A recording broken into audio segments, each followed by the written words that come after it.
Hello दोस्तों, कैसे हैं आप सब। मैं रोहित सिंह अपने YouTube channel Rohit chemistry classes में आप सभी का स्वागत करता हूं। आज हम लोग class 12th chemistry board exam, जैसा कि आप सभी को पता है 8 तारीख को केमिस्ट्री का पेपर है और हम लोग आज 6 तारीख की शाम को एग्ज़ाम में आने वाले संभावित इम्पोर्टेंट प्रश्नों की सीरीज़ हम लोग देखेंगे, क्योंकि एक तरफ से रिवीजन करना कम समय में ये मुमकिन नहीं है। इसलिए हम लोग आज इम्पोर्टेंट क्वेश्चन पर ही फोकस करेंगे जो एग्ज़ाम में आने की प्रबल संभावना ऐसे प्रश्नों की है। ऐसे प्रश्नों को हम लोग देखेंगे और जल्दी से आ जाइए सभी लोग, वीडियो को लाइक कीजिए। सबसे पहले हम लोग इम्पोर्टेंट कुछ 50 बहुविकल्पीय प्रश्न देखते हैं। सब लोग चैनल को सब्सक्राइब कर लीजिए और वीडियो को लाइक कर दीजिए। हम लोग पढ़ना स्टार्ट करते हैं। बहुत दिनों बाद, आज कई दिनों के गैप के बाद वीडियो बनाने को मौका मिला है, क्योंकि थोड़ा व्यस्तता ज़्यादा थी, इसलिए वीडियो नहीं बना पाए। आ जाइए सभी लोग, देखेंगे यहाँ पर क्वेश्चन जो है देखेंगे। इसमें अणुसंख्यक, पहला प्रश्न है, विलयन का अणुसंख्यक गुणधर्म नहीं है। तो आपको इसमें से 4 ऑप्शन आपके सामने लिखे हुए हैं। आपको पहचानना है कि कैसे आप एग्ज़ाम में ऐसा प्रश्न अगर आता है ये तो आप कैसे सही करेंगे। बहुत ही इंपॉर्टेंट ये प्रश्न है। जितने भी प्रश्न आपको हम कराएंगे सारे, वो चाहे ऑब्जेक्टिव हों, चाहे 2 नंबर वाले हों, या 3 नंबर वाले, या 4 नंबर वाले, सारे प्रश्न बहुत ही इंपॉर्टेंट हैं। एग्ज़ाम में बहुत बार पूछे गए हैं, रिपीटेड क्वेश्चन हैं।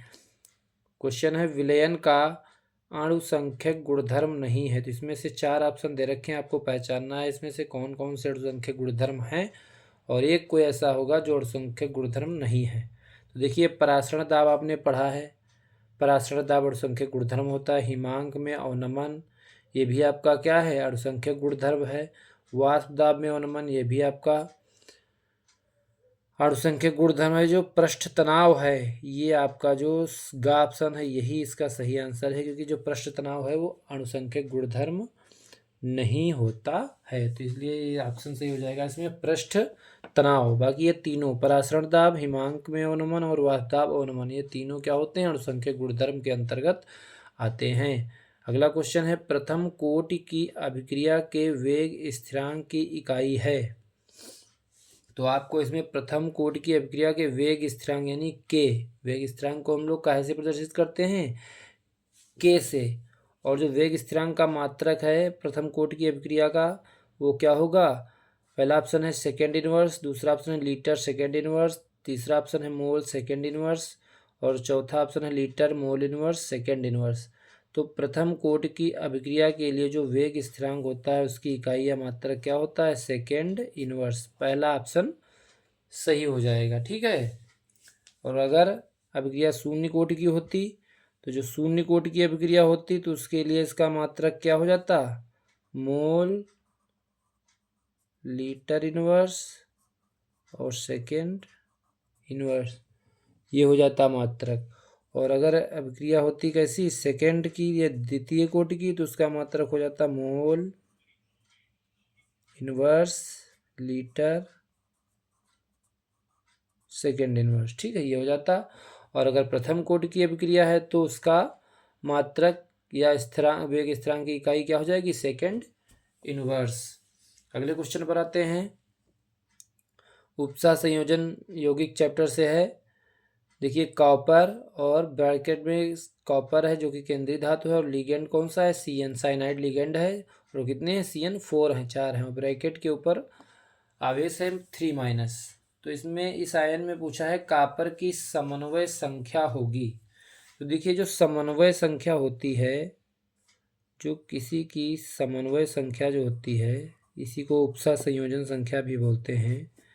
तो जो समन्वय संख्या होती है उसका फार्मूला आप लोग याद रखेंगे। एक तो लिगेंड की संख्या होती है, लिगेंड की संख्या, और गुणे होती है दंतुकता, कि एक दंतु लिगेंड है, द्विदंतु लिगेंड है। तो देखिए, लिगेंड की संख्या यहाँ पर कितनी है, ये 4।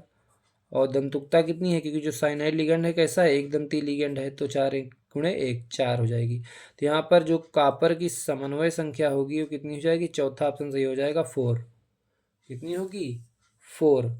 अगला क्वेश्चन है RX तथा NaI यानी कि एल्किल हैलाइड तथा सोडियम आयोडाइड की अभिक्रिया का नाम है।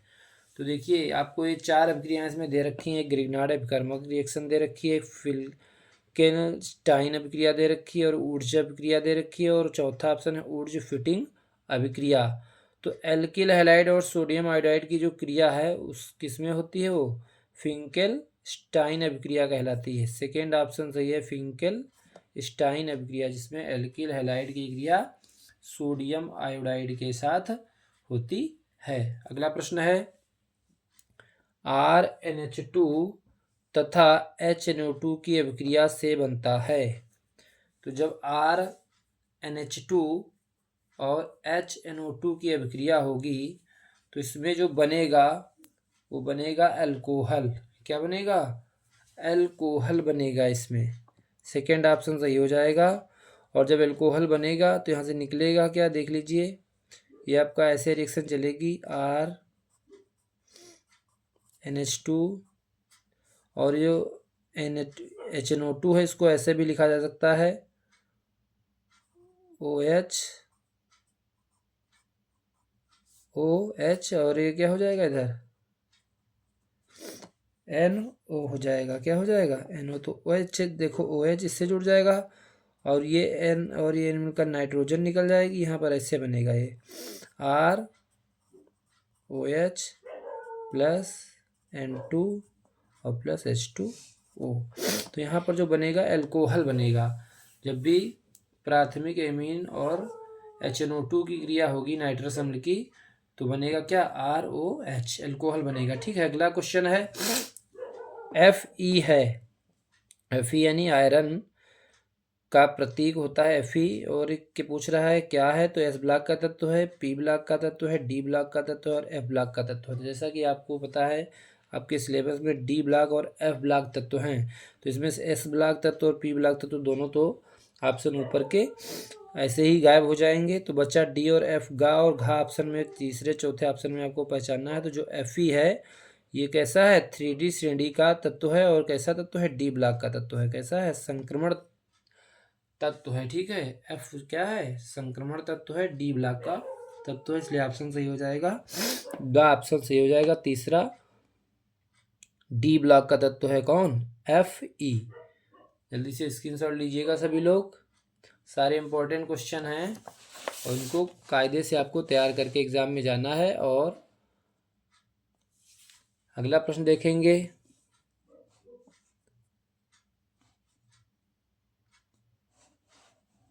अगला क्वेश्चन देखेंगे, अधिकतम ऑक्सीकरण अवस्था प्रदर्शित करने वाला विन्यास है। तो पहला ऑप्शन है 3D3 4s2, दूसरा ऑप्शन है 3D5 4s2, तीसरा ऑप्शन है 3D5 4s1 और चौथा ऑप्शन है 3D6 4s2। तो कौन सा ऑप्शन इसमें है जो अधिकतम ऑक्सीकरण अवस्था प्रदर्शित करेगा? तो देखिएगा इसमें 3D5 4s2, 3D5 4s2 किसका है? 5 2 7 है, 18 7 25, यानी कि ये मैग्नीज का इलेक्ट्रॉनिक विन्यास दे रखा है। 3D5 4s2 किसका है? मैग्नीज का। और इसकी ऑक्सीकरण अवस्था सबसे अधिक होगी क्योंकि आपको पता है 3D श्रेणी का जो मैग्नीज है ये +7 तक, +2 से +7 तक ऑक्सीकरण अवस्था प्रदर्शित करता है। यानी कि बाहरी कक्षा से 2 इलेक्ट्रॉन S से और जो N-1D ऑर्बिटल होता है उसमें से 5 इलेक्ट्रॉन निकाल के 7 +7 तक की ऑक्सीकरण अवस्था प्रदर्शित करता है। इसलिए इसका ऑप्शन सही हो जाएगा, दूसरा ऑप्शन खास सही हो जाएगा। 3D5 4s2 जो है इस सर्वाधिक ऑक्सीकरण अवस्था प्रदर्शित करने वाला विन्यास है। अगला क्वेश्चन है, किसी भी गैल्वेनिक सेल में लवण सेतु हटा देने पर सेल का वोल्टेज, ऑप्शन में पहला ऑप्शन है अचानक शून्य हो जाता है, धीरे धीरे घटता है, तीव्र गति से बढ़ता है, अपरिवर्तित रहता है। तो चारों ऑप्शन में अपना जल्दी से बताइए कौन सा ऑप्शन सही होगा। किसी भी गैल्वेनिक सेल में अगर लवण सेतु, जिसे हम लोग कहते हैं ब्रिज सॉल्ट या सॉल्ट ब्रिज जिसे कहते हैं, और उस सॉल्ट ब्रिज को या लवण सेतु को अगर हटा लिया जाए तो वो सेल के वोल्टेज पर क्या प्रभाव पड़ेगा? अचानक शून्य हो जाएगा वोल्टेज, या धीरे धीरे घटेगा, या तीव्र गति से बढ़ता है, या परिवर्तित रहता है? तो अचानक क्या हो जाता है? शून्य हो जाता है। अगर लवड़ सेतु साल्ट ब्रिज हटा लिया जाएगा तो जो वोल्टेज होगा सेल का वो क्या हो जाएगा? अचानक शून्य हो जाता है। याद रखेंगे।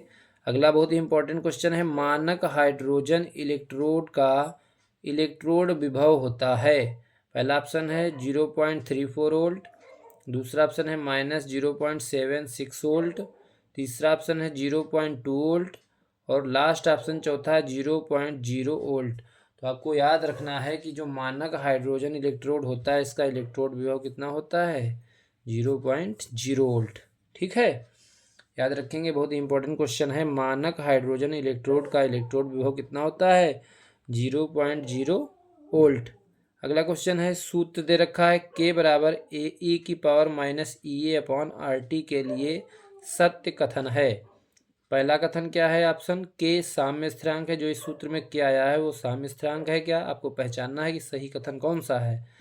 आर जो आया है इसमें रिडबर्ग नियतांक है, ए जो है अधिशोषण गुणांक है, या ई ए सक्रियण ऊर्जा है। तो इसमें से चार ऑप्शन में से कोई एक ही सही होगा। तो आप जिसको जानते हैं इसमें, क्योंकि के साम्य स्थिरांक नहीं होता है, साम्य स्थिरांक कौन होता है? के सी। तो इसलिए आपको ना तो केस में साम्य स्थिरांक है, ना ही आर रेडबर्ग नियतांक है, क्योंकि आर क्या है? गैस नियतांक है यहाँ पर। और ए अधिशोषण गुणांक नहीं है, ये जो है आर्हीनियस गुणांक है। तो इसलिए ई ए जो है ये क्या है? यहाँ पर सक्रियण ऊर्जा है, एक्टिवेशन एनर्जी है ई ए। और यही ऑप्शन इसका कथन सत्य हो जाएगा। ई ए सक्रियण ऊर्जा है। इस सूत्र में ई ए जो है वो क्या है? सक्रियण ऊर्जा है। ये बिल्कुल सही है। अगला क्वेश्चन है, 5 ग्राम NaOH 450 ml विलेन में घुला है, विलेन की मोलरता है। न्यूमेरिकल प्रश्न को बहुविकल्पी में सेट कर रखा है, पूछा गया क्वेश्चन है। तो 5 ग्राम NaOH अगर 450 ml विलेन में घुला है तो उस विलेन की मोलरता निकालनी है। और आपको मोलरता का फार्मूला याद होगा, जिसमें क्या होता है? विलेय का भार यानी WB रखते हैं ग्राम में, और अपान में क्या करते हैं? विलेय का अणुभार यानी MB, और इंटू क्या करते हैं? VT। विलेन का आयतन जो होता है क्या रखते हैं? वो रखते हैं लीटर में, और इसको ml में है तो इसको लीटर में कन्वर्ट कर लेंगे। 450 को क्या करेंगे? 1000 से डिवाइड करके लीटर में कन्वर्ट कर लेंगे। ठीक है, तो यहाँ पर जो है आंसर इसका सही होगा जब सॉल्व करोगे इसको, तो 0.278 मोल लीटर इनवर्स। ठीक है, इसको सॉल्व करेंगे इस फार्मूले से तो मोलरता जो है इसकी आएगी 0.278 मोल लीटर इनवर्स।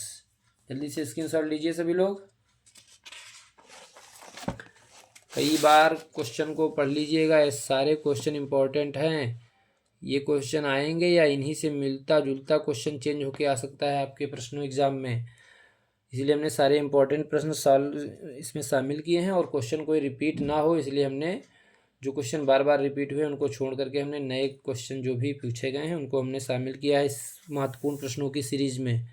अगला क्वेश्चन है, संकुल K3 और ब्रैकेट में लिखा है कोबाल्ट CO और लिगेंड है C2O4, ऑक्सीलेटो है कितना है? 3 है। C2O4 का होल थ्राइस है, ब्रैकेट बंद है, में कोबाल्ट की ऑक्सीकरण संख्या है। यानी कि इस कोबाल्ट की CO की जो है ऑक्सीकरण अवस्था, ऑक्सीकरण संख्या पूछा है। इस उपसा संयोजन संकुल से आपको कोबाल्ट जो कि केंद्रीय धातु परमाणु है और इसकी ऑक्सीकरण संख्या निकालना आपको आना चाहिए।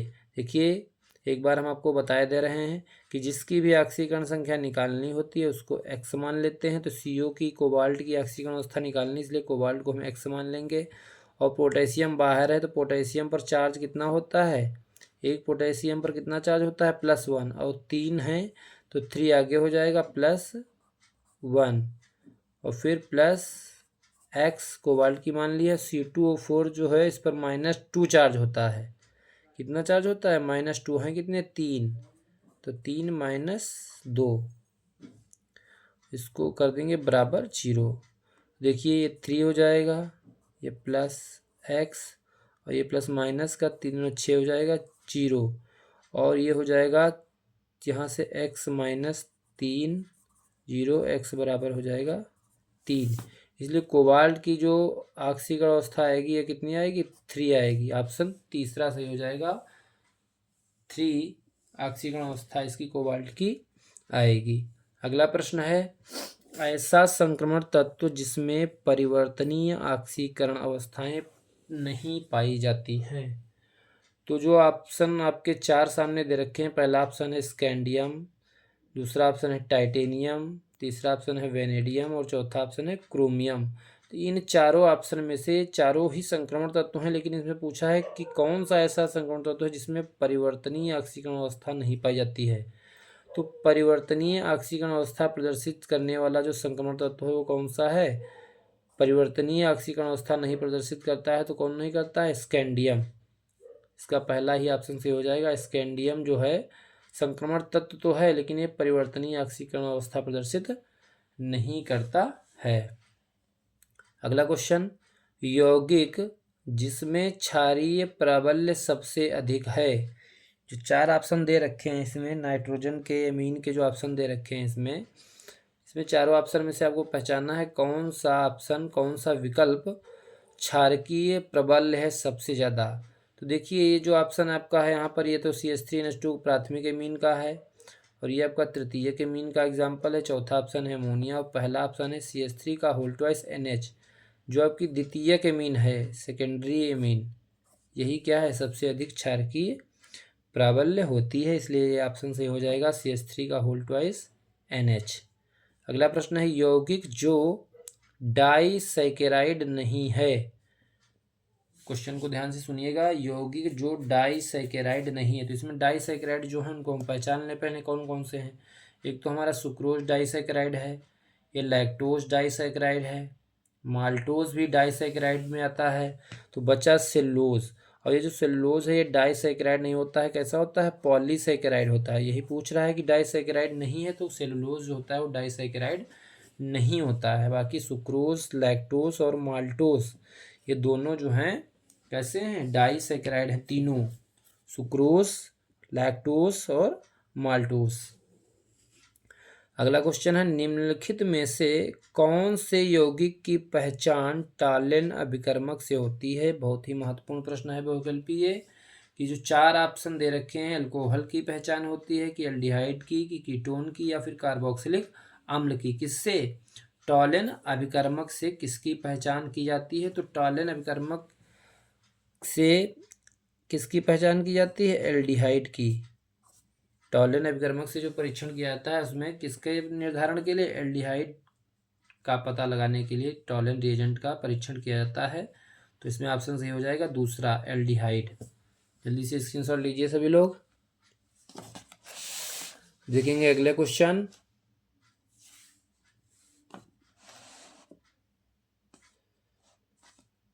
देखेंगे कौन सा संबंध विलयन के परासरण दाब को दर्शाता है। कौन सा संबंध विलयन के परासरण दाब को दर्शाता है। तो इसमें पहला ऑप्शन है pi is equal to RT/C, pi बराबर CT/R, pi is equal to RC/T और पाई/C इज इक्वल टू RT। तो इसमें कौन सा कथन है जो परासरण दाब को दर्शाता है। तो इसमें ऑप्शन सही हो जाएगा आपका fourth, pi C is equal to RT।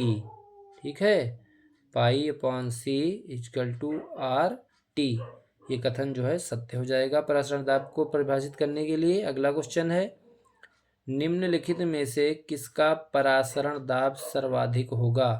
1 molar NaCl का, 1 मोलर BaCl2 का, 1 मोलर NH4 का होल थ्राइस फॉस्फेट का, या 1 मोलर Na2SO4 का। तो इसमें जो परासरण दाब सर्वाधिक होगा वो होगा ऑप्शन नंबर गा का सही हो जाएगा आपका, 1 मोलर NH3 का होल थ्राइस फॉस्फेट PO4, इसका परासरण दाब सबसे अधिक होगा।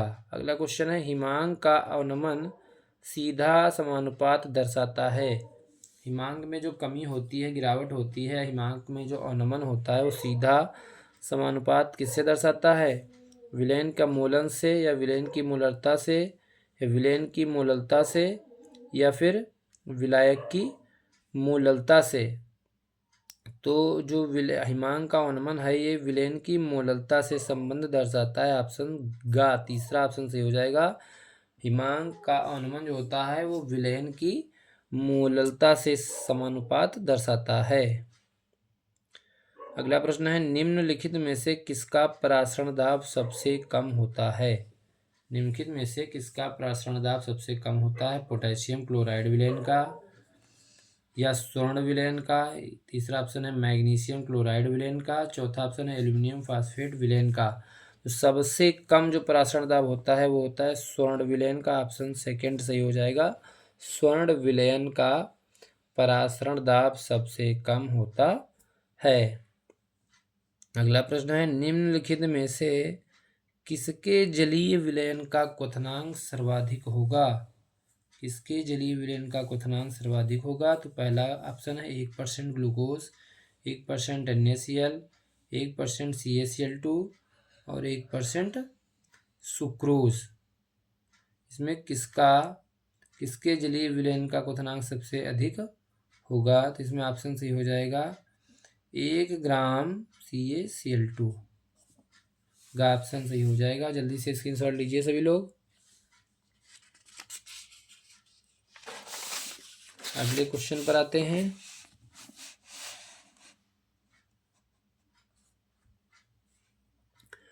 निम्न में से न्यूनतम हिमांक वाला विलयन है। न्यूनतम हिमांक किस विलयन का होगा ये आपको इसमें से जानना है। पोटेशियम सल्फेट का, सोडियम क्लोराइड का, ग्लूकोज का या फिर यूरिया का? तो न्यूनतम हिमांक जो होगा पोटेशियम सल्फेट का न्यूनतम हिमांक इसमें होगा। अगला क्वेश्चन है, वाष्प दाब में अवनमन सबसे अधिक किसमें होगा? वाष्प दाब में अवनमन सबसे अधिक किसमें होगा? तो 0.1 मोल BaCl2, 0.1 मोल ग्लूकोज या 0.2 मोल यूरिया, 0.1 मोल NaCl। पहला ऑप्शन इसका सही हो जाएगा 0.1 मोल BaCl2। अगला प्रश्न है 27 नंबर पर हम देखेंगे, कौन सा ऑक्साइड हाइड्रोजन द्वारा अपचयित होगा? कौन सा ऑक्साइड हाइड्रोजन द्वारा अपचयित होगा? आपके चार ऑप्शन है Na2O, MgO, Al2O3, Ag2O। तो इसमें से कौन सा ऑक्साइड हाइड्रोजन द्वारा अपचयित होगा? तो आपका Ag2O जो है हाइड्रोजन द्वारा अपचयित हो जाएगा। अगला प्रश्न है, धातु जो हाइड्रोक्लोरिक अम्ल से H2 विस्थापित नहीं कर सकती है वह है। देखिए विद्युत रासायनिक श्रेणी से प्रश्न है कि जो भी धातुएं विद्युत रासायनिक श्रेणी में हाइड्रोजन से ऊपर रखी गई हैं वो अपने से स्थित नीचे धातुओं को क्या कर देती हैं? विस्थापित कर देती हैं और अम्ल से हाइड्रोजन विस्थापित कर देती हैं। तो ऐसी धातु इसमें कौन सी है? Zn, magnesium, aluminium, copper. तो जो Cu कापर है ये हाइड्रोक्लोरिक अम्ल से H2 विस्थापित नहीं कर सकती है, ठीक है, कापर। बाकी ये जिंक, मैग्नीशियम और एल्यूमिनियम तीनों जो हैं कर देंगे इसको हाइड्रोजन को विस्थापित, लेकिन कापर जो है हाइड्रोक्लोरिक अम्ल से H2 को विस्थापित नहीं कर सकती। अगला प्रश्न, तनुता बढ़ाने पर विशिष्ट चालकता पर क्या प्रभाव पड़ेगा? तनुता बढ़ाने पर विशिष्ट चालकता ऑप्शन पहला है बढ़ती है, घटती है, तीसरा ऑप्शन है स्थिर रहती है, चौथा ऑप्शन है इनमें से कोई नहीं। देखिए जब भी किसी भी विलयन की तनुता बढ़ाई जाती है तो तनुता बढ़ाने पर विशिष्ट चालकता जो होती है वो विलयन की बढ़ जाती है। पहला ऑप्शन सही हो जाएगा, तनुता बढ़ाने पर विशिष्ट चालकता बढ़ती है। जल्दी से स्क्रीनशॉट लीजिए सभी लोग। अगले प्रश्न को देखेंगे, विशिष्ट चालकता का मात्रक है। विशिष्ट चालकता का मात्रक है, इसमें विशिष्ट चालकता का जो मात्रक होगा सेंटीमीटर इनवर्स ओम इनवर्स। तीसरा ऑप्शन सही हो जाएगा सेंटीमीटर इनवर्स ओम इनवर्स।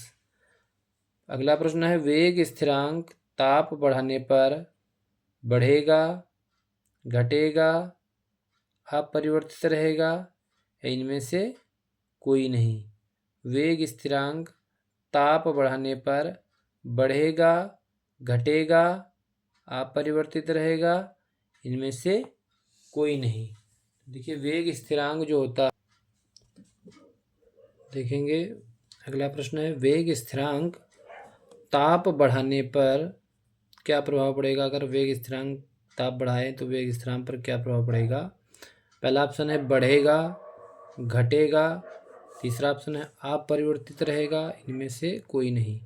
देखिए ताप बढ़ाने पर वेग स्थिरांक जो होता है वो भी बढ़ जाता है, इसलिए पहला ऑप्शन सही हो जाएगा।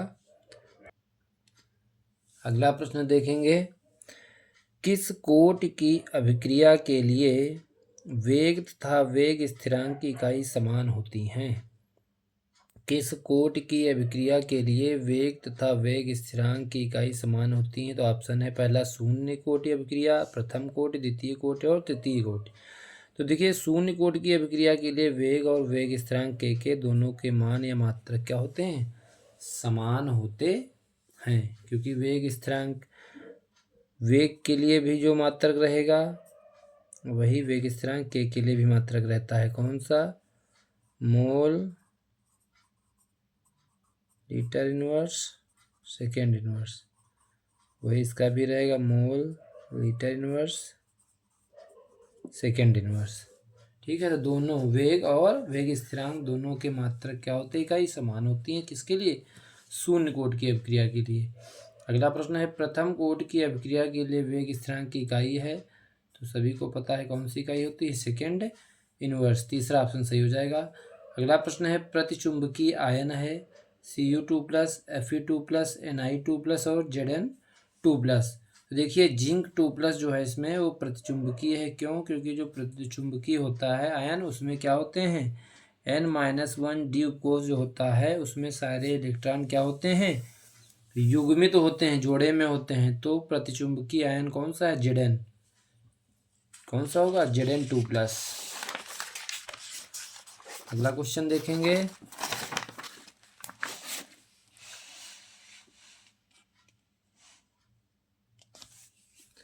अगला प्रश्न देखेंगे, ब्रैकेट में कोबाल्ट इन का होल ट्वाइस Cl2 ब्रैकेट बंद है, बाहर है Cl में कोबाल्ट की समन्वय संख्या है। अब इसमें आपको देखो समन्वय संख्या पहचाननी है, तो इसमें समन्वय संख्या 2 और 2 देख के 4 मत कर देना, क्योंकि जो इसमें इन आया है जिसको कहते हैं एथिलीन डायमीन, और ये कैसा लिगेंड है, ये लिगेंड है बाइडेंटेट, द्विदंतुक लिगेंड है। तो ये 2 दंतुक है, तो इसका मतलब 2 दूना 4 और ये 2 6। इसकी जो कोऑर्डिनेशन नंबर होगी, समन्वय संख्या होगी इस संकुल में कोबाल्ट की, वो कितनी होगी, 6 होगी। कितनी होगी, 6। क्योंकि देखिए इसमें आपको वही करना होता है, हमने भी आपको बताया था कि एक तो लिगेंडों की संख्या और दंतुकता। तो लिगेंड देखो 4 इसमें आए हैं, 2 ये आए हैं, इसकी लिगेंड की 2 दूना 4 हो जाएगी, 4 2 कितनी हो जाएगी, 6 हो जाएगी। इसलिए इसमें जो कोऑर्डिनेशन नंबर होगा, समन्वय संख्या कोबाल्ट की होगी, कितनी हो जाएगी, 6 हो जाएगी। ठीक है, अगला देखें प्रश्न, क्रोमियम NH3 का होल 5 Cl ब्रैकेट के बाहर है Cl2, इससे उपसा संयोजन यौगिक में क्रोमियम की ऑक्सीकरण अवस्था पूछ रहा है। तो क्रोमियम की ऑक्सीकरण अवस्था निकालनी है, तो NH3 तो ये उदासीन लिगेंड होता है मीन, तो हो जाएगा 0 0, और ये हो जाएगा Cl पर -1, और बाहर है क्या ये -2, तो -2 -1 +1 हो जाएगा। इसके यहाँ पर ऑक्सीकरण संख्या कितनी आ जाएगी क्रोमियम की, +3 आ जाएगी। कितनी आ जाएगी, जब उधर जाएगा तो ही -3 क्या हो जाएगा, +3 हो जाएगा। इसलिए क्रोमियम की ऑक्सीकरण अवस्था हो जाएगी +3। अगला देखेंगे प्रश्न, निम्नलिखित में से रंगहीन संकुल आयन है। कौन सा संकुल है जो इसमें रंगहीन होगा। रंगहीन संकुल वही होगा जो इसमें क्या होगा, जो प्रतिचुंबकीय हो। इसमें आप देख रहे होंगे जो लिगेंड, प्रबल लिगेंड जिसमें आया हो वही क्या करेगा, उसमें सारे जोड़े, इलेक्ट्रॉन के जोड़े बना देगा, और जब कोई भी अयुग्मित इलेक्ट्रॉन बचेगा नहीं तो वो यौगिक कैसा हो जाएगा, रंगहीन हो जाएगा। तो देखिए जो इसमें एमीन है और H2 है, ये सब कैसे, देखिए यहाँ पर ये वाला ऑप्शन जो FeCN6 3- देख रहे हैं, यही ऑप्शन आपका चौथा सही हो जाएगा। ये कैसा है, रंगहीन संकुल है, FeCN6 3-। अगला प्रश्न है क्लोरोबेंजीन की क्रिया क्यूप्रस ऑक्साइड की उपस्थिति में NH3 से कराने पर प्राप्त होता है। तो जब क्लोरोबेंजीन की क्रिया क्यूप्रस ऑक्साइड CuO से कराएंगे तो क्लोरोबेंजीन की क्रिया में क्या प्राप्त होगा आपको, बेंजीन, बेंजोइक अम्ल या फिर फिनॉल, क्या प्राप्त होगा बताइए जल्दी से। अगला प्रश्न है क्लोरोबेंजीन की क्रिया क्यूप्रस ऑक्साइड की उपस्थिति में अमोनिया से कराने पर प्राप्त होता है। तो देखिए जब भी क्लोरोबेंजीन की क्रिया अमोनिया से कराई जाएगी और उपस्थिति किसकी रहेगी, क्यूप्रस ऑक्साइड की, तो बनेगा आपका एनिलीन। क्या बनेगा, एनिलीन बनेगा। अगला प्रश्न है क्लोरोफॉर्म प्राप्त किया जा सकता है किससे, मेथनॉल से, मेथेनल से, प्रोपेनॉल 1 से, प्रोपेनॉल 2 से। तो जो क्लोरोफॉर्म है वो प्रोपेनॉल 2 से प्राप्त किया जा सकता है। क्लोरोफॉर्म प्रोपेनॉल 2 से प्राप्त किया जा सकता है। अगला क्वेश्चन देखेंगे, आयोडोफॉर्म परीक्षण नहीं देता है। पहला ऑप्शन है एथेनॉल, बेंजोफिनोन, एथेनल, एसीटोफिनोन। तो जो आयोडोफॉर्म परीक्षण है वो इसमें से बेंजोफिनोन नहीं देता है, बाकी एथेनॉल, एथेनल और एसीटोफिनोन ये तीनों देते हैं। आयोडोफॉर्म परीक्षण नहीं देता है, कौन नहीं देता है, बेंजोफिनोन जो होता है वो आयोडोफॉर्म परीक्षण नहीं देता है। ठीक है, बेंजोफिनोन। अगला प्रश्न है क्लोरोफॉर्म ऑक्सीकरण पर देता है फॉस्जीन, कार्बन टेट्राक्लोराइड, फॉर्मिक अम्ल, क्लोरोपिक्रिन। तो जब भी क्लोरोफॉर्म का ऑक्सीकरण होता है तो एक जहरीली गैस बनती है जिसे कहते हैं फॉस्जीन। पहला ऑप्शन सही हो जाएगा, क्लोरोफॉर्म ऑक्सीकरण पर फॉस्जीन गैस देता है। अगला प्रश्न है ग्लूकोज को एथिल अल्कोहल में परिवर्तित करने के लिए प्रयुक्त एंजाइम है, इन्वर्टेज, जाइमेज, डायस्टेज, ये सभी। तो जो जाइमेज एंजाइम, सेकेंड ऑप्शन सही हो जाएगा। जाइमेज एंजाइम ग्लूकोज को एथिल अल्कोहल में परिवर्तित करने के लिए प्रयुक्त एंजाइम होता है। अगला क्वेश्चन है ल्यूकोस अभिकर्मक है, ल्यूकोस अभिकर्मक है। पहला ऑप्शन सांद्र HCl प्लस निर्जल ZnCl2, या फिर PD प्लस BSO4 तन HCl प्लस निर्जल ZnCl2, या इनमें से कोई नहीं। तो जो ल्यूकोस अभिकर्मक होता है ये सांद्र HCl और निर्जल जिंक क्लोराइड का मिश्रण होता है। ठीक है, ल्यूकोस सांद्र HCl तथा निर्जल ZnCl2 का मिश्रण होता है। अगला प्रश्न है ल्यूकोस अभिकर्मक से पहचान की जाती है, ल्यूकोस अभिकर्मक से पहचान की जाती है। प्रश्न है नाइट्रोएल्केन, एल्कीन, एल्कोहल, एल्किल, एमीन। तो इसमें से ऑप्शन सही हो जाएगा, ल्यूकोस अभिकर्मक से जो पहचान की जाती है वो की जाती है एल्कोहल की। ऑप्शन तीसरा सही हो जाएगा, एल्कोहल। ल्यूकोस अभिकर्मक जो होता है, ल्यूकोस परीक्षण एल्कोहल की पहचान के लिए किया जाता है, तो इसमें ऑप्शन सही हो जाएगा एल्कोहल। जल्दी से स्क्रीनशॉट लीजिए सभी लोग। अगला प्रश्न देखेंगे, फिनॉल को नाइट्रिक अम्ल के साथ गर्म करने पर बनता है। ये सारे इंपॉर्टेंट क्वेश्चन हैं आपके लिए। फिनॉल को नाइट्रिक अम्ल के साथ गर्म करने पर बनता है। पहला ऑप्शन है क्लोरीटोन, पिक्रिक अम्ल, मेथॉक्सीबेंजीन, चौथा ऑप्शन है बेंजीन। तो जब फिनॉल को नाइट्रिक अम्ल HNO3 के साथ गर्म किया जाता है तो बनता है पिक्रिक अम्ल, जिसे 2,4,6 ट्राइनाइट्रो बेंजीन बोलते हैं। तो वही बनता है आपका 2,4,6 ट्राइनाइट्रो बेंजीन, फिनॉल को नाइट्रिक अम्ल के साथ गर्म करने पर क्या बनता है? पिक्रिक अम्ल। प्राथमिक एमिनो के परीक्षण में प्रयुक्त होने वाली अभिक्रिया है कौन सी? गाटरमान अभिक्रिया, कार्बिल एमीन अभिक्रिया, सैंडमायर अभिक्रिया या डायजोकरण। तो प्राथमिक एमीन के परीक्षण में जो प्रयुक्त होने वाली अभिक्रिया है वो कौन सी है? कार्बिल एमीन अभिक्रिया। दूसरा ऑप्शन सही हो जाएगा, सेकेंड। कार्बिल एमीन अभिक्रिया के द्वारा प्राथमिक एमीनों का परीक्षण किया जाता है। ठीक है, प्राथमिक एमीनों के परीक्षण के लिए प्रयुक्त होने वाली अभिक्रिया कौन सी है? कार्बिल एमीन अभिक्रिया। अगला प्रश्न है, कार्बिल एमीन अभिक्रिया में क्या बनता है? तो जो कार्बिल एमीन अभिक्रिया होती है इसमें जो बनता है वो बनता है क्या? आइसोसाइनाइड। आइसोसाइनाइड बनता है इसमें, याद रखेंगे। कार्बिल एमीन अभिक्रिया में क्या बनता है? आइसोसाइनाइड। अगला प्रश्न, कौन सा डाइसैकेराइड है?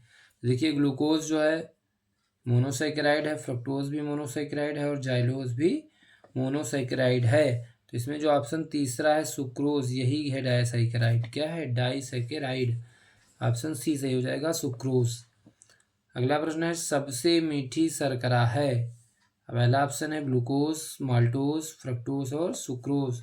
जो सबसे मीठी शर्करा है वो कौन सी है इसमें? तीसरा ऑप्शन सही हो जाएगा, फ्रक्टोज। फ्रक्टोज सबसे मीठी शर्करा होती है। जल्दी से स्क्रीनशॉट लीजिए सभी लोग, स्क्रीनशॉट लेते रहना आप लोग। सारे क्वेश्चन बहुत ही इंपॉर्टेंट क्वेश्चन हैं जो आपके एग्जाम में रिपीट होते हैं। ठीक है, कई बार रिपीट हुए हैं। अगला प्रश्न है, ग्लूकोज में कितने प्राथमिक एल्कोहलिक समूह हैं? जो ग्लूकोज का स्ट्रक्चर आप लोग देखते होंगे, C6H12O6 जो इसका सूत्र होता है, उसमें कितने एल्कोहलिक समूह होते हैं? तो एक। पहला ऑप्शन से हो जाएगा, ग्लूकोज में कितने प्राथमिक एल्कोहलिक समूह हैं? वो है एक। अगला प्रश्न है, न्यूक्लिक अम्ल में न्यूक्लियोटाइड आपस में जुड़े होते हैं किस बंध के द्वारा? पेप्टाइड बंध द्वारा, फास्फोडाइस्टर बंध द्वारा, ग्लाइकोसिडिक बंध द्वारा या हाइड्रोजन बंध द्वारा। ये जो जुड़े होते हैं आपस में, एक ग्लाइकोसिडिक बंध द्वारा जुड़े होते हैं, ग्लाइकोसिडिक बंध द्वारा।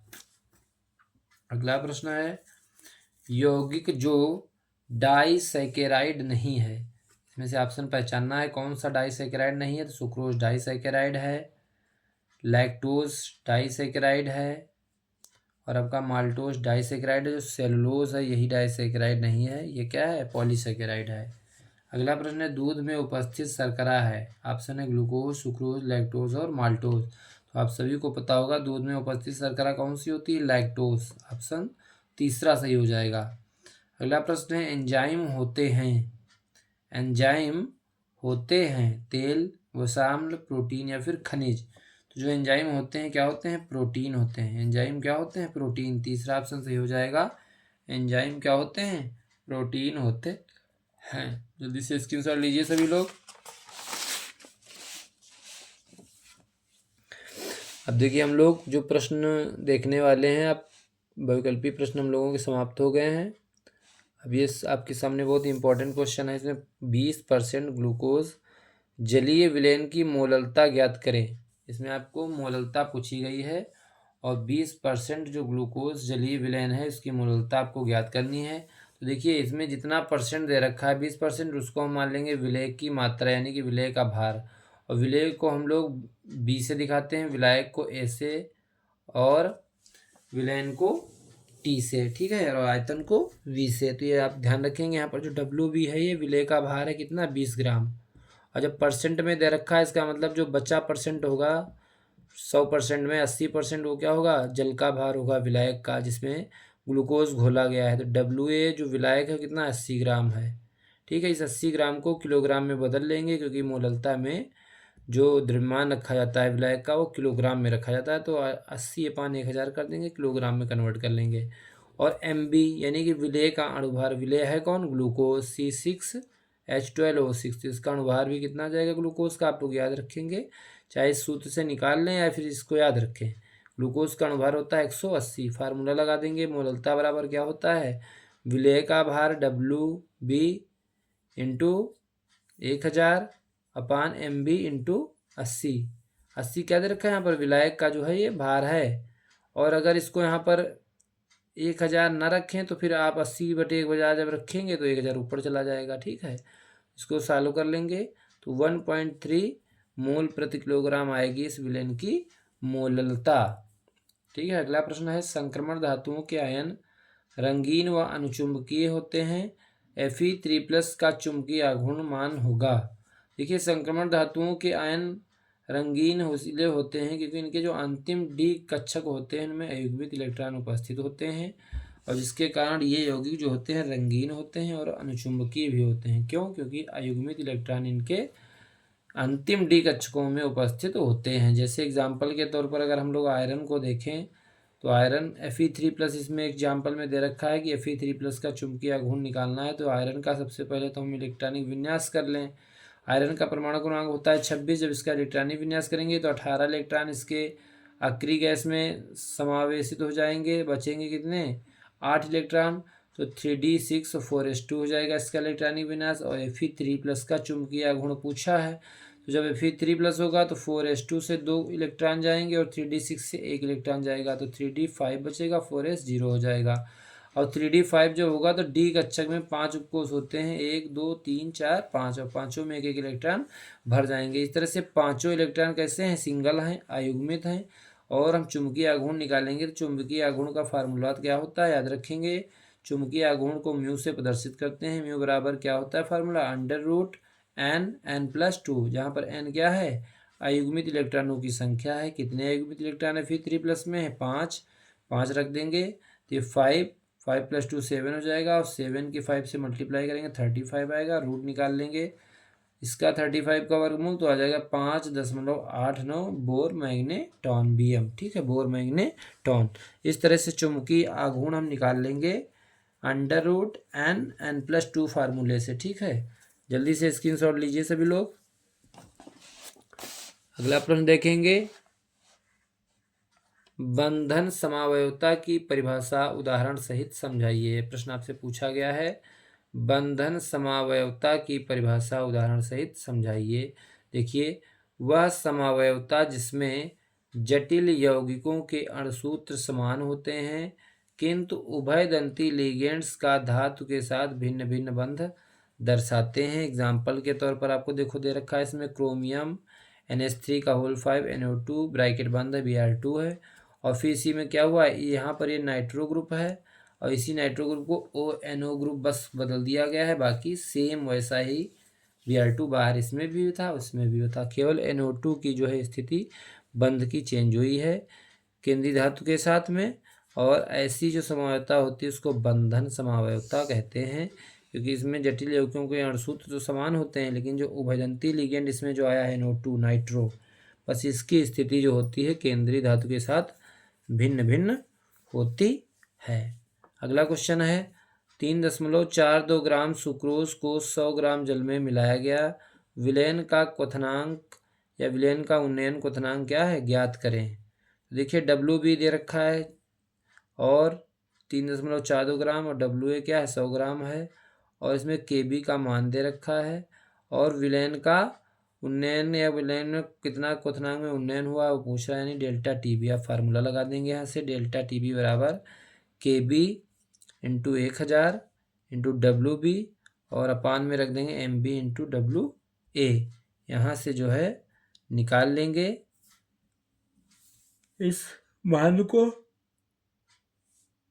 जब इसको कैलकुलेट करेंगे तो आ जाएगा आपका ΔTB, जो क्वथनांक में जो उन्नयन होगा वो कितना होगा, 0.052 डिग्री सेल्सियस का जिसमें उन्नयन होगा। ठीक है, इस तरह से इसका सूत्र बस याद रखना है आपको। ΔTB बराबर क्या होता है, WB × KB × 1000 MB अपान में MB × WA, विलायक का भार। ठीक है, जल्दी से स्क्रीनशॉट लीजिए सभी लोग।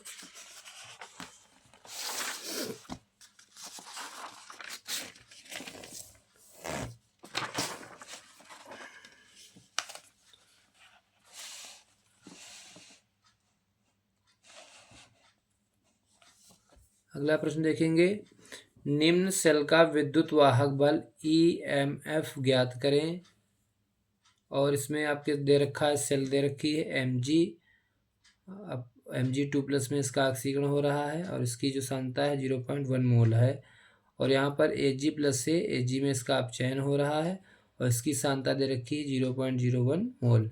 और ई सेल जो है, सेल का जो है मानक विद्युत वाहक बल जो दे रखा है वो E0 सेल कितना दे रखा है, 2.81 वोल्ट। ठीक है, तो सेल का विद्युत वाहक बल निकालना है, यानी कि इसी को EMF बोलते हैं या इसी को ई सेल भी बोलते हैं। सेल का विद्युत वाहक बल को ई सेल या EMF बोलते हैं। तो देखिए इसका फार्मूला लगा देंगे। ई सेल बराबर होता है E0 cell minus 0.0591/n log anode की सांद्रता अपॉन में कैथोड की सांद्रता। ठीक है, इस फार्मूले को याद रखेंगे। ई सेल बराबर E0 cell minus 0.0591/n log 10 anode upon cathode. ठीक है, इतना याद रखेंगे। सूत्र को एक बार कायदे से देख लेंगे। ई सेल बराबर E0 सेल माइनस 0.0591/n, और जो n है यहाँ पर क्या है, जितना आवेश में परिवर्तन हो रहा है। यहाँ देखिए कुछ नहीं आवेश है, यहाँ पर +2 हो रहा है, यानी कि +2 का चेंज हो रहा है, n का मान हो जाएगा 2। और यहाँ पर देखिए, यहाँ पर तो प्लस है, यहाँ पर है ही नहीं, तो इसको 2, इसमें इस आवेश को बराबर करने के लिए इसमें क्या करना पड़ेगा, 2 से स्क्वायर करना पड़ेगा। ठीक है, देखो ई सेल बराबर E0 सेल, E0 सेल का मान आपके सवाल में 2.81 दे रखा है, माइनस 0.59 n की अपॉन 2 रख देंगे log 10। एनोड क्या है, देखो एनोड पर ऑक्सीकरण होता है इसलिए ये वैल्यू रखेंगे, और कैथोड पर अपचयन होता है तो ये वाला मान रखेंगे, इसका स्क्वायर कर देंगे। क्यों, क्योंकि यहाँ पर जो आवेश +2 है, यहाँ पर आवेश प्लस है, तो समान आवेश करने के लिए इसको स्क्वायर कर देंगे। ई सेल बराबर इसको कैलकुलेट करेंगे। इतना पोर्शन देखिए 0.1 को हम 0.1 ही लिखा रहने दें, या इसको हम 10⁻⁻1 लिख सकते हैं। 0.1 को क्या लिखा जा सकता है, 10⁻⁻1, और इसको 10⁻⁻2 और स्क्वायर है तो 10⁻⁻4 हो जाएगा। और जब क्या होगा, 10⁻⁻1 ऊपर कट जाएगा, नीचे 10⁻⁻3 बचेगा, और 10⁻⁻3 को ऊपर ले जाएंगे 10⁻3 हो जाएगा, और ये हो जाएगा 3 log 10। log 10 का मान 1 होता है तो n2 में हो जाएगा 3। इसको सॉल्व कर लेंगे, इसको डिवाइड करेंगे 2 से, तो 0.0295 लगभग आएगा, और इसको सॉल्व करेंगे तो ई सेल जो आ जाएगा वो 2.72 वोल्ट आ जाएगा। ठीक है, इस तरह के न्यूमेरिकल बहुत पूछे जाते हैं, 3 नंबर में पूछा गया है न्यूमेरिकल। ठीक है, ऐसे प्रश्न आपसे पूछे जा सकते हैं कि सेल का विद्युत वाहक बल निकालने को पूछा जा सकता है। तो इसलिए इस फार्मूले को आप याद रखेंगे। ई सेल बराबर E0 cell minus 0.0591/n log anode upon cathode.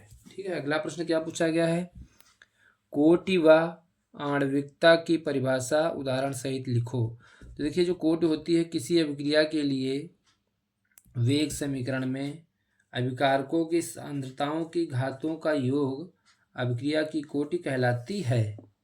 अभिक्रिया की कोटि कहलाती है। एग्जाम्पल देखो यहाँ पर दे रखा है, C12 H22 O11 + H2। यहाँ पर यानी कि सुक्रोज का जलवटन कराया गया है, तो एक ग्लूकोज और फ्रक्टोज में टूट गया है।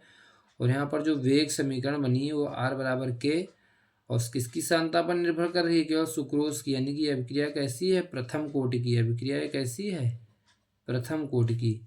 तो इस तरह से जो कोटि होती है वो किसी अभिक्रिया के लिए वेग समीकरण में अभिकारकों की सांद्रताओं की घातों का योग कोटि कहलाता है। ठीक है, आणविकता क्या है, देखिए किसी रासायनिक अभिक्रिया में भाग लेने वाले अभिकारक अणुओं की संख्या को आणविकता कहते हैं। जैसे एग्जाम्पल के तौर पर H2 + Cl2 इस गिव्स अप 2HCl बना। तो यहाँ पर जो अभिकारक अणुओं की संख्या है, देखिए यहाँ इसके आगे भी कुछ नहीं है तो 1, और इसके भी आगे कुछ नहीं है तो 1। तो इस तरह से आणविकता इसकी हो जाएगी, 1 और 1 को जोड़ेंगे तो 2 हो जाएगी। जल्दी से स्क्रीनशॉट लीजिए सभी लोग।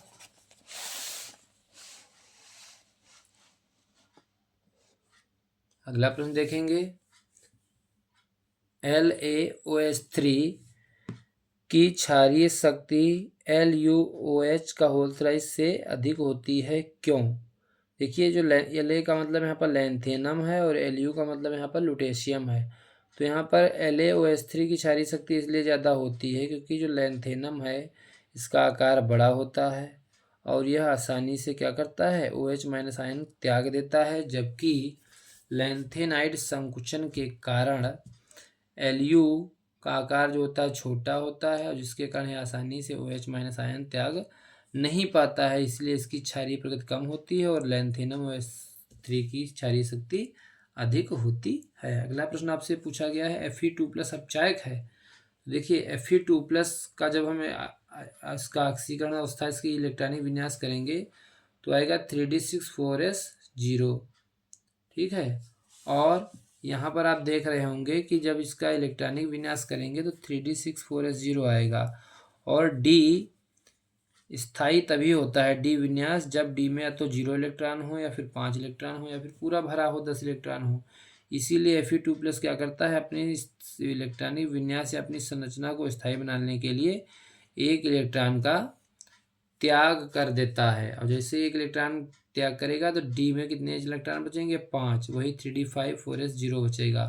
वही लिखा हुआ है हमने यहाँ पर नीचे Fe2+ का विन्यास 3d6 होता है, जिस कारण यह 3d5 स्थायी विन्यास प्राप्त करने के लिए यह एक इलेक्ट्रॉन त्याग करता है, अतः Fe2+ एक अपचायक है। ठीक है, इस तरह से आप याद रखेंगे कि जो अपचायक होते हैं वो इलेक्ट्रॉन का त्याग करते हैं और जो ऑक्सीकारक होते हैं वो इलेक्ट्रॉन को क्या करते हैं, ग्रहण करते हैं। तो जो अपचायक होते हैं वो इलेक्ट्रॉन का क्या करते हैं, त्याग करते हैं, याद रखेंगे। अगला प्रश्न है निम्न वेग समीकरणों में कोटि का मान व वेग स्थिरांकों के मात्रक क्या होंगे। तो देखिए वेग समीकरण आपको दे रखी है, वेग बराबर k, एक की सांता की घात 1/2 और बी की सांता की घात 1/2। तो कोटि में पता है आपको, अभिकारकों की सांताओं की घातों का जोड़ कर देते हैं योग, तो हाफ आप जोड़ेंगे तो 1 आ जाएगी, कोटि कितनी हो जाएगी 1। और जब अभिक्रिया हो गई प्रथम कोटि की तो k का मात्रक भी क्या हो जाएगा, सेकंड इनवर्स हो जाएगा। इसमें देखें वेग बराबर, सेकंड क्वेश्चन है, वेग बराबर k, ए की सांता की घात 1, बी की सांता की घात -1। तो 1 और प्लस माइनस करेंगे तो ये -0 हो जाएगा, कोटि कितनी हो जाएगी 0। और जब शून्य कोटि की अभिक्रिया हो जाएगी तो मात्रक उसका कितना हो जाएगा, mole litre inverse second inverse. जल्दी से स्क्रीनशॉट लीजिए सभी लोग।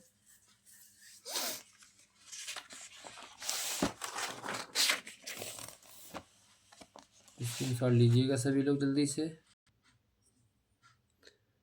देखिए क्वेश्चन, प्रथम कोटि की अभिक्रिया के लिए वेग स्थिरांक 30 सेकेंड इनवर्स है, 60% विघटन के लिए कितना समय लगेगा। ठीक है, क्वेश्चन को करने के लिए देखेंगे इसमें वेग स्थिरांक k का मान दे रखा है 30 सेकेंड और 60% विघटन के लिए एक समय कितना पूछ रहा है, इसका मतलब प्रारंभिक सांद्रता जो रही होगी R0 कितनी रही होगी 100 और अंतिम सांद्रता 100 - 60 करेंगे 40 आ जाएगी। प्रथम कोटि की अभिक्रिया का फार्मूला लगा देंगे, k बराबर 2.303 log प्रारंभिक सांद्रता बटे अंतिम सांद्रता। इसको देखेंगे, प्रारंभिक सांद्रता 100 रख देंगे, अंतिम सांद्रता की जब 40 रख देंगे, इसको 1 0 से 1 0 काटेंगे, log 10 और ये -4 ऊपर जाएगा तो माइनस का log 4 हो जाएगा। log 10 का मान 1 होता है और log 4 का मान जो होता है वो 0.6 होता है, 0.6। इसको सॉल्व कर लेंगे तो ये जो है आपका t यहाँ से निकल आएगा। ठीक है, अगला क्वेश्चन देखेंगे। एक प्रथम कोटि की अभिक्रिया में 25% वियोजन होने में 100 मिनट लगते हैं, टी हाफ यानी अर्धायु काल की गणना कीजिए। एक प्रथम कोटि की अभिक्रिया है, उसमें 25% वियोजन होने में 100 मिनट लगते हैं, तो प्रारंभिक सांद्रता 100 रही होगी और अंतिम सांद्रता कितनी हो जाएगी 75। 100 - 25 करेंगे और इसमें जो है आपको दे रखा है टी दे रखा है 100 मिनट। प्रथम कोटि की अभिक्रिया का सूत्र लगा देंगे, के बराबर 2.303 log प्रारंभिक सांद्रता बटे अंतिम सांद्रता और यहाँ से के निकाल लेंगे क्योंकि के यहाँ से पता नहीं है और जब के पता चल जाएगा तो अर्धायु काल आसानी से पता चल जाएगा, क्योंकि अर्धायु काल और वेग स्थिरांक के मध्य संबंध हमें पता है। ठीक है, तो के का मान निकाल लेंगे यहाँ से और के का मान निकालेंगे, के का मान आ जाएगा यहाँ से 4.6 × 10⁻³ फिर यहाँ पर सूत्र जो अप्लाई कर देंगे हम लोग अभिक्रिया की अर्धायु काल और वेग स्थिरांक के मध्य संबंध क्या होता है? K बराबर 0.693/T हाफ, और इसमें T हाफ निकालना, इधर ले आएंगे, K को नीचे लेंगे, K का मान रख देंगे और इसको जब सॉल्व करेंगे तो T हाफ जो होगा अभिक्रिया की अर्धायु काल जो होगी वो 150 मिनट आएगी। जल्दी से स्क्रीनशॉट ले लीजिए सभी लोग। इस तरह के सवाल आपके आएंगे पेपर में, एग्जाम में, तैयार रहिएगा आप सभी लोग।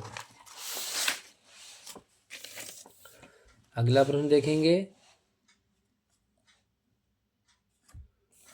अगला प्रश्न कह रहा है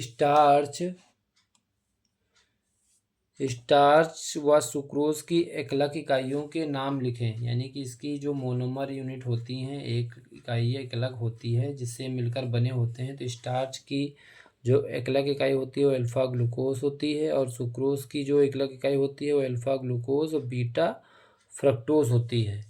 क्या होती है? स्टार्च की एकलक इकाई होती है अल्फा ग्लूकोज, और सुक्रोज की जो एकलक इकाई होती है वो अल्फा ग्लूकोज और बीटा फ्रक्टोज होती है। क्वेश्चन बहुत ही इंपॉर्टेंट है, आप याद रखेंगे इसको। स्टार्च की जो एकलक इकाई होती है वो होती है अल्फा ग्लूकोज, और जो सुक्रोज होता है, सुक्रोज की एकलक इकाई होती है अल्फा ग्लूकोज और बीटा फ्रक्टोज। आवश्यक एमिनो अम्ल के नाम 2 पूछे गए हैं, तो आपको हमने यहाँ पर देखिए 4-5 नाम लिख रखे हैं हमने। आपको 2 अगर एग्जाम में पूछे हैं तो कोई भी आप 2 लिख सकते हैं। Valine, leucine, isoleucine, arginine, lysine. ठीक है, वैलीन, ल्यूसीन, आइसोल्यूसीन, आर्जिनिन। अगला क्वेश्चन है मोलरता तथा मोललता को उदाहरण सहित स्पष्ट कीजिए। तो मोलरता और मोललता आप लोग जल्दी से स्क्रीनशॉट लीजिए, बहुत बार पढ़ चुके हैं, बहुत ही आसान टॉपिक है। जल्दी से स्क्रीनशॉट लीजिए सभी लोग। अगला प्रश्न देखेंगे। क्या फेरिक आयन द्वारा ब्रोमाइड आयन का ब्रोमीन में ऑक्सीकरण संभव है? 2 नंबर में एग्जाम में पूछा गया है क्वेश्चन।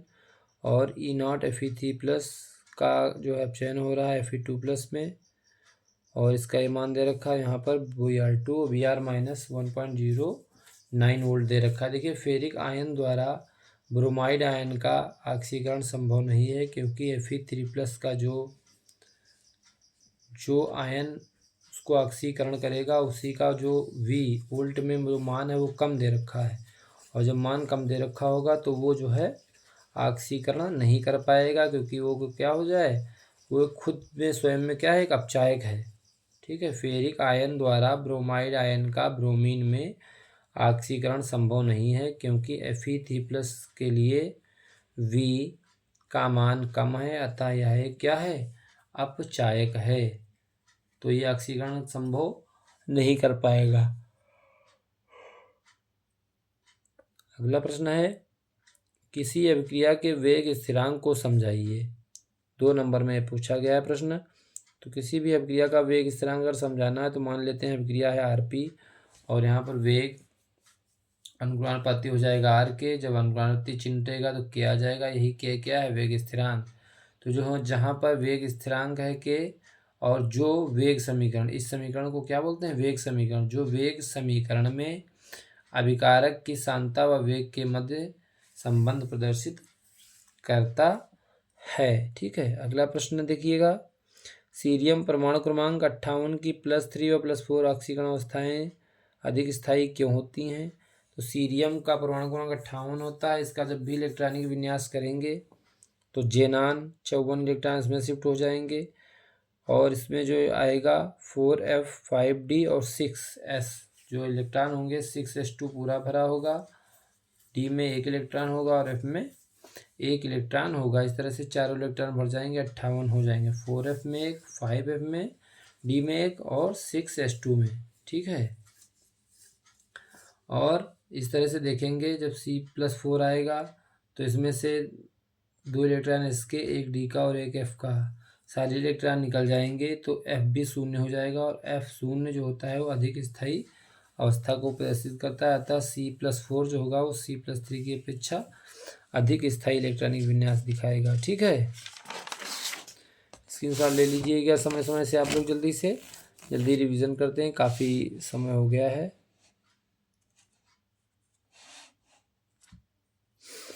समन्वय संख्या को उदाहरण द्वारा स्पष्ट कीजिए। समन्वय संख्या को उदाहरण द्वारा स्पष्ट कीजिए। देखिए, उपसर्ग संयोजक यौगिक में लिगेंड द्वारा केंद्रीय धातु के साथ बनाए गए बंधों की संख्या समन्वय संख्या कहलाती है। जैसे एग्जाम्पल के तौर पर देखो, K4 ब्रैकेट में FeCN6 लिखा है, तो यहाँ पर जो CN6 है ये 6 है, यही क्या है, इसकी समन्वय संख्या है 6। प्राथमिक, द्वितीयक तथा तृतीयक बेंजील अल्कोहल की संरचना सूत्र लिखने को पूछा है 2 नंबर में। तो आपको पता है, जब भी बेंजीन से CH2OH ग्रुप लगा होता है तो इसको बोलते हैं बेंजील अल्कोहल, और ये प्राथमिक अल्कोहल होता है क्योंकि ये सीधे सीधे इस कार्बन के संपर्क में एक कार्बन के संपर्क में है, तो इसीलिए कैसा है, प्राथमिक बेंजील अल्कोहल है। यहाँ पर देखिएगा, जब एक हाइड्रोजन कम हुआ तो एक एल्किल समूह आ गया, और यहाँ पर ये जो कार्बन समूह है, इस कार्बन और इस कार्बन, 2 कार्बनों के समूह के संपर्क में, इसलिए सेकेंडरी कार्बन बेंजील अल्कोहल है, और ये तृतीयक बेंजील अल्कोहल है। तीनों की हमने संरचना बना दी। अगर एक आपको याद रखेंगे बेंजील अल्कोहल का तो आपके तीनों बन जाएंगे। ठीक है, अगला क्वेश्चन है, अल्कोहल के क्वथनांक कार्बन परमाणुओं की संख्या बढ़ने पर बढ़ते हैं लेकिन अल्कोहल के शाखन पर कम क्यों हो जाते हैं। देखिए, जब भी अल्कोहल की कार्बन की श्रृंखला बढ़ेगी तो उसमें जो है बंध की शक्ति जो है बढ़ जाती है, जिससे क्वथनांक बढ़ता है। जबकि अल्कोहल की अगर कार्बन शाखा बढ़ेगी, अगर उसमें ब्रांचिंग होगी, तो उसके सतह का क्षेत्रफल अधिक होता है, और जिससे बंध शक्ति कम हो जाती है, जिससे क्वथनांक भी क्या हो जाता है, कम हो जाता है। 2 नंबर में प्रश्न आरएनए पर संक्षिप्त टिप्पणी पूछा है। तो आप लोग सभी लोग आरएनए के बारे में जानते हैं, जितना ज़्यादा आप लिखना चाहें इसमें लिख सकते हैं, लेकिन आपको ज़्यादा नहीं लिखना है, क्योंकि प्रश्न अगर 2 नंबर में आता है तो आपको उस 2 नंबर के हिसाब से ही लिखना है, ज़्यादा नहीं लिखना है। ठीक है, आरएनए का पूरा नाम बता देना है। राइबोज न्यूक्लिक अम्ल होता है, और आरएनए में नाइट्रोजन क्षार एडेनिन ग्वानिन यूरेसिल साइटोसिन होते हैं। आरएनए एकल कुंडली संरचना होती है, और यह 3 प्रकार का होता है, मैसेंजर आरएनए, ट्रांसफर आरएनए और आरआरएनए। ठीक है, इस तरह से आप आरएनए के बारे में और भी सारी जानकारी लिख सकते हैं, लेकिन यहाँ पर आप केमिस्ट्री के हिसाब से ही लिखेंगे, क्योंकि ये बायो वाला यहाँ पर नई सिस्टम चलाएंगे कि डिटेल में इसको लिखें। अगला देखेंगे,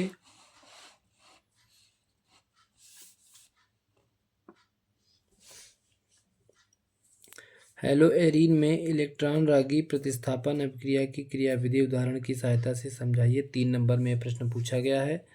देखिए, हेलोएरीन का मतलब बेंजीन से कोई हेलोजन लगा हो, तो जैसे यहाँ पर बेंजीन से क्लोरीन लगा हुआ हेलोजन है, तो ये हेलोएरीन है। और कौन सा हेलोएरीन है, ये क्लोरोबेंजीन। इसकी क्रिया अगर मेथिल क्लोराइड से करा दी जाती है, तो यहाँ पर देखिएगा CH3Cl आर्थो क्लोरोटालुइन बनता है यहाँ पर, और ये पैरा क्लोरोटालुइन जो होता है ये मेन प्रोडक्ट होता है, पैरा वाला प्रोडक्ट। तो इसमें क्रियाविधि में देखिएगा, जो ये CH3Cl है, ये निर्जल AlCl3 से क्या करेगा, क्रिया करता है, और यहाँ पर ये Cl जो है AlCl3 जो है Cl को अपनी ओर खींच लेता है, और ये बना लेता है AlCl4 माइनस, CH3 हो जाता है पॉजिटिव। यही पॉजिटिव CH3 जो होता है ये बेंजीन पर क्रिया करता है, बेंजीन पर अटैक करता है और पैरा प्रोडक्ट बना लेता है। ठीक है, अगला प्रश्न है, हेलो एल्केन के विलोपन अभिक्रिया तथा प्रतिस्थापन अभिक्रिया में उदाहरण द्वारा अंतर स्पष्ट कीजिए। देखिए, जो विलोपन अभिक्रिया है और प्रतिस्थापन अभिक्रिया है, दोनों में बस इतना अंतर होता है कि विलोपन अभिक्रिया में कोई चीज़ विलोपित हो जाती है, प्रतिस्थापन में क्या होता है, चीज़ का एक्सचेंज होता है, आदान प्रदान होता है, कोई चीज़ सब्सटीट्यूट होती है, उसकी जगह पर दूसरी चीज़ आ जाती है। जबकि विलोपन अभिक्रिया में क्या होता है, कोई पद गायब हो जाता है। जैसे यहाँ पर देखिए, एग्जाम्पल के तौर पर जो आप लिया गया यहाँ पर क्लोरोएथेन CH3CH2Cl की क्रिया एल्कोहलिक KOH से कराई गई है, तो यहाँ पर ये Cl निकल जाएगा यहाँ से K के साथ, और जो H है वो यहाँ से निकल जाएगा इस बीटा कार्बन परमाणु से, और H2O के रूप में। तो इस तरह से CH2 डबल बॉन्ड CH2 बनेगा, एथीन बनती है, किसमें, विलोपन अभिक्रिया में। क्योंकि प्रतिस्थापन अभिक्रिया में देखो CH3CH2Cl क्लोरोएथेन की क्रिया जलीय KOH के साथ कराई गई, तो क्या हुआ, इस Cl जो है इस K के साथ निकल गया, OH इसकी जगह पर आकर जुड़ गया, तो एल्कोहल बन गया। ठीक है, एथिल एल्कोहल बना। इस तरह से विलोपन और प्रतिस्थापन अभिक्रिया में अंतर समीकरण द्वारा समझा देंगे। ठीक है, जल्दी से स्क्रीनशॉट ले लिया करिए सभी लोग। अगला प्रश्न देखेंगे,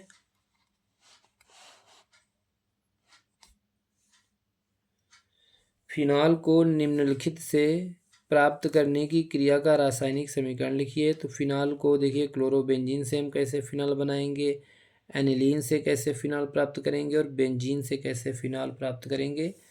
3 नंबर में ये 3 रिएक्शन पूछी गई हैं, इंपॉर्टेंट हैं। फिनॉल को निम्नलिखित से प्राप्त करने की क्रिया का रासायनिक समीकरण लिखिए। देखिए, क्लोरोबेंजीन से हम कैसे फिनॉल बनाएंगे। क्लोरोबेंजीन की क्रिया NaOH से करा देंगे उच्च दाब पर, तो यहाँ पर जो है फिनॉल बन जाता है। इस प्रक्रम को बोलते हैं डॉज प्रक्रम, डॉज प्रक्रम बोलते हैं। और इसमें क्या होता है, जब क्लोरोबेंजीन की क्रिया NaOH के साथ करा दी जाती है तो यहाँ पर बन जाता है फिनॉल। एनिलीन से कैसे प्राप्त करेंगे। देखिए, एनिलीन क्या होता है, बेंजीन से जब NH2 लगा होता है तो ऐसे कार्बनिक यौगिक को, एरोमेटिक यौगिक को बोलते हैं एनिलीन। और एनिलीन की क्रिया जब करा देते हैं NaNO2HCl से तो बेंजीन डायजोनियम क्लोराइड बन जाता है। और जब इसको गर्म H2 जल के साथ गर्म करते हैं तो इसमें से जो है फिनॉल प्राप्त हो जाता है और N2 और HCl बाहर हो जाता है। ठीक है, तो इतना याद रखेंगे। एनिलीन की क्रिया अगर NaNO2HCl से कराएंगे तो बेंजीन डायजोनियम क्लोराइड पहले बनेगा और फिर बेंजीन डायजोनियम क्लोराइड को गर्म जल के साथ जब ट्रीट किया जाता है तो फिनॉल प्राप्त हो जाता है। ठीक है, अगला प्रश्न है, बेंजीन से कैसे फिनॉल प्राप्त करेंगे। तो बेंजीन का पहले क्लोरीनीकरण करा देंगे, Cl2 FeCl3 की उपस्थिति में क्रिया कराएंगे तो क्लोरोबेंजीन बनेगी। और फिर क्लोरोबेंजीन का हम क्या करेंगे, NaNH के साथ क्रिया करा देंगे तो बन जाएगा हमारा फिनॉल। ठीक है, क्लोरोबेंजीन बन जाएगा और क्लोरोबेंजीन से हम फिर फिनॉल को प्राप्त कर लेंगे। ठीक है, अगला प्रश्न है, निम्नलिखित अभिक्रियाओं के रासायनिक समीकरण लिखिए। रोजेनमुंड अपचयन है। देखिए, रोजेनमुंड अपचयन जो होता है, पहली रिएक्शन है CH3COCl, यानी इसमें एसिड क्लोराइड कोई भी लिया जाता है। हमने यहाँ पर एसिटल क्लोराइड लिया है, CH3COCl की H2 से क्रिया करा दी है पैलेडियम और बेरियम सल्फेट की उपस्थिति में। तो यहाँ पर एल्डिहाइड बनता है रोजेनमुंड अपचयन में, CH3CHO बन जाएगा, CH3CHO और HCl हो जाएगा सहउत्पाद के रूप में बाहर। ठीक है, रोजेनमुंड अपचयन में CH3COCl एसिटल क्लोराइड की क्रिया हाइड्रोजन के साथ पैलेडियम और बेरियम सल्फेट की उपस्थिति में कराई जाती है, एसिटल्डिहाइड प्राप्त होता है। अगला रिएक्शन है स्टीफन अपक्रिया। क्या है, तो इसमें मेथिल साइनाइड की क्रिया कराई जाती है SnHCl की उपस्थिति में। तो यहाँ पर जो बनता है एल्डिहाइड ही इसमें भी बनता है, CH3CHO। अगली रिएक्शन क्या है, गाटरमैन कोच अपक्रिया। इसमें बेंजीन CO और HCl के साथ क्रिया करके AlCl3 की उपस्थिति में बेंजल्डिहाइड बनाती है। ठीक है, गाटरमैन कोच अपक्रिया में क्या होता है, बेंजीन कार्बन मोनोऑक्साइड यानी CO और HCl के साथ AlCl3 की उपस्थिति में क्रिया करके क्या बनाता है, बेंजल्डिहाइड बनाता है। और एसिटल क्लोराइड की क्रिया जब हाइड्रोजन से होती है तो इस क्रिया में भी एसिटल्डिहाइड प्राप्त होता है, लेकिन यह क्रिया क्या कहलाती है, रोजेनमुंड। जब मेथिल साइनाइड की SnHCl की उपस्थिति में क्रिया करके एल्डिहाइड प्राप्त होता है तो इसको कहते हैं क्या, स्टीफन अपक्रिया। और गाटरमैन, तीनों में देख रहे होंगे आप बेंजल्डिहाइड ही बनता है। एक में एसिटल्डिहाइड बनना है, दो में, और एक में बनना है बेंजल्डिहाइड। और बस थोड़ा थोड़ा सा डिफरेंस है तीनों रिएक्शन में। जल्दी से स्क्रीनशॉट लीजिए सभी लोग।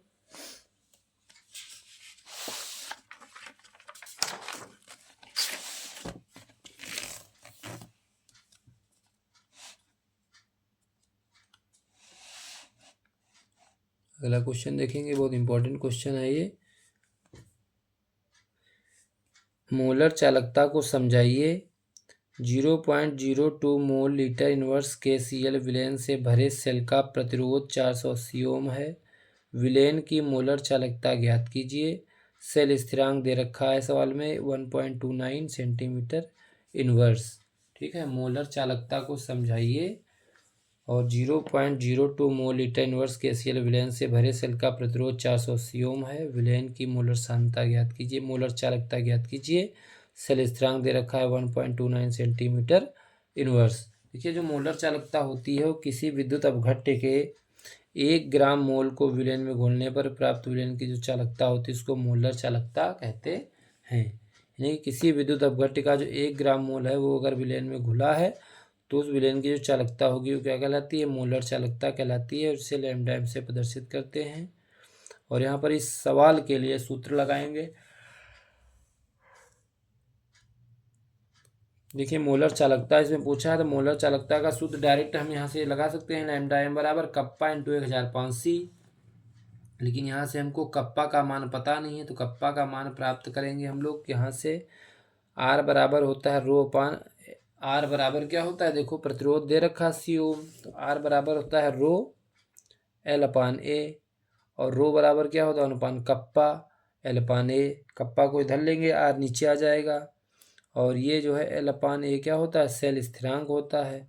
इसकी जगह पे मान रख देंगे 1.29। फिर लैम्डा एम बराबर सूत्र फार्मूला लगा देंगे, कप्पा इंटू 1000/C। ठीक है, यहाँ से जो है निकाल लेंगे मोलर चालकता कितनी आ जाएगी, 134.5 Simon centimetre inverse mole inverse, Simon centimetre square mole inverse. ठीक है, जल्दी से स्क्रीनशॉट लीजिए सभी लोग। अगला प्रश्न देखेंगे, 4 नंबर में प्रश्न पूछा गया है।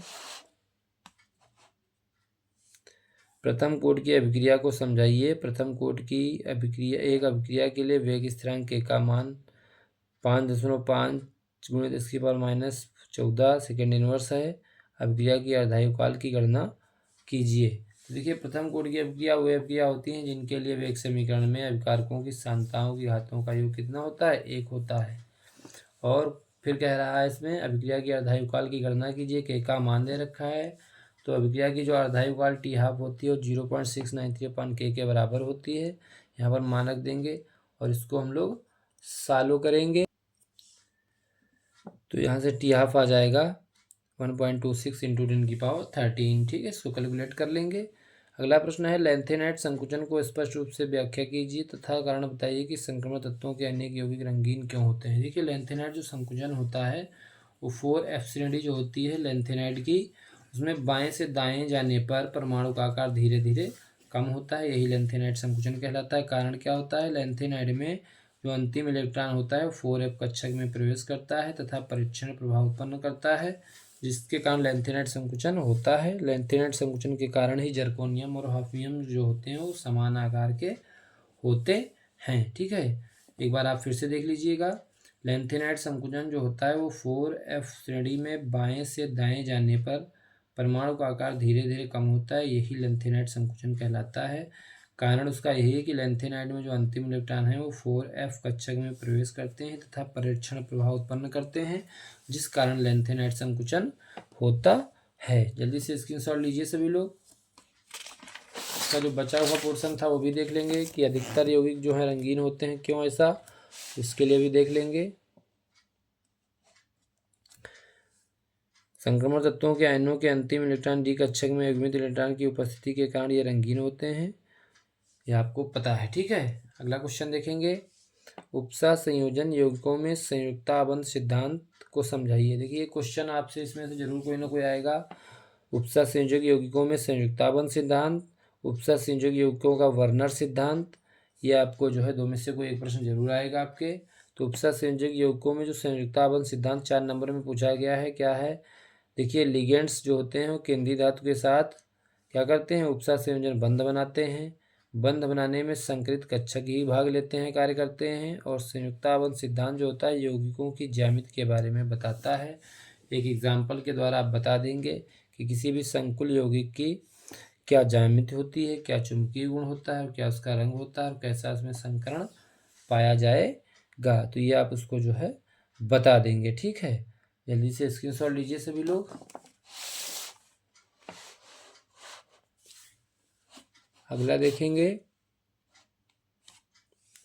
फिनॉल की अम्लीय प्रकृति को समझाइए। 2 नंबर में पूछा गया। देखिए फिनॉल की अम्लीय प्रकृति अल्कोहल से अधिक होती है, क्योंकि फिनॉल जो होते हैं वो अनुनाद के कारण आसानी से H+ आयन त्याग देते हैं तथा स्थायी फिनोक्साइड आयन बनाते हैं।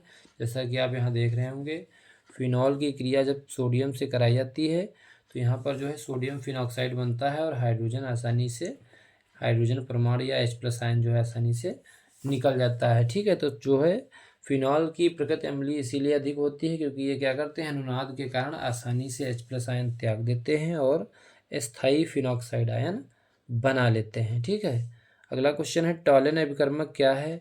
एल्डिहाइड की टॉलिन अभिकर्मक के साथ अभिक्रिया का रासायनिक समीकरण लिखिए। 2 नंबर में पूछा गया है, बहुत ही इंपॉर्टेंट क्वेश्चन है। तो जो टॉलिन अभिकर्मक होता है यह अमोनिया में सिल्वर नाइट्रेट का विलयन होता है। यह CHO समूह की जांच के उपयोग में लाया जाता है। यहाँ पर जो है इसका एग्जाम्पल रासायनिक समीकरण देखो दी गई है, RCHO प्लस ब्रैकेट में AgNH3 का होल ट्वाइस प्लस, और इस टॉलिन अभिकर्मक के साथ इसको गर्म किया गया है तो इसमें कार्बोक्सिलिक अम्ल बनता है RCOOH प्लस Ag, रजत दर्पण जो चांदी जैसा अवक्षेप होता है, Ag रजत दर्पण इसको कहा जाता है, प्राप्त होता है। ठीक है, तो एक हिसाब से जो पूछा गया है आपसे कि टॉलिन अभिकर्मक क्या है तो आप सीधे सीधे बता देंगे कि टॉलिन अभिकर्मक क्या है, यह अमोनिया में सिल्वर नाइट्रेट का विलयन होता है। कौन? टॉलिन अभिकर्मक अमोनिया में सिल्वर नाइट्रेट का विलयन होता है।